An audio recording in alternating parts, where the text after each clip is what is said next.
Vote শুরু হয়েছে, পরিবেশ তো অত্যন্ত সুন্দর। আমি আশা করি যে সকালের যে পরিবেশটা, এই পরিবেশটা আজকে একদম বিকাল পর্যন্ত বজায় থাকবে ইনশাল্লাহ। আমরা যে প্রচার চালালাম আজকে 16-17 দিন, নারায়ণগঞ্জের ইতিহাসে এটা বিরল যে এরকম সুন্দর প্রচারণা। আমার মনে হয় এটা আজকে 4টা পর্যন্ত না, শুধু মানে আজকে কালকে এই জিনিসটা অবশ্যই বিরাজ করবে, রেজাল্ট যাই হোক না কেন।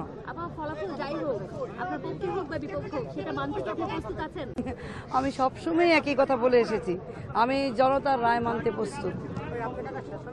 আর এর বাইরে প্রতিপক্ষ তার সবশেষ এই পুরো নির্বাচনের যে সময়টুকু এবং যে পরিবেশ দেখে সব মিলিয়ে আসলে আপনার বক্তব্য না, সব মিলিয়ে কিন্তু আমি বারবার যেটা বলে এসেছি যে নারায়ণগঞ্জ কিন্তু যতই আপনারা মানে যাই বলেন না কেন, নির্বাচনের সময় কিন্তু পরিবেশটা অত্যন্ত সুন্দর থাকে, আনন্দ ঘন মুহূর্ত থাকে এবং সেটা কিন্তু সবসময় অব্যাহত থাকে।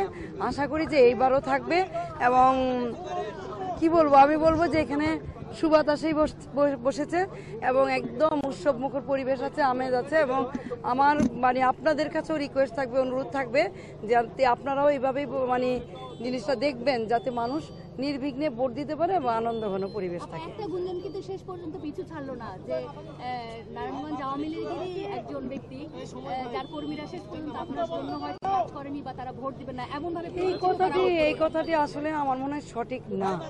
এই কথাটি সঠিক না। দেখেন, ইলেকশনের আগে অনেক গুজবই থাকে, অনেক কিছুই থাকে, আজকে বাস্তবতা দেখা যাবে।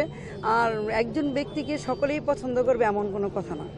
এটা নির্বাচনগুলোতে দেখি দুপুর পর্যন্ত ঠিক থাকে, দুপুরের পরে নানা ধরনের বিশৃঙ্খলা তৈরি হয়, এই ব্যাপারে আপনারা আশঙ্কা থাকছে কিনা আপনার?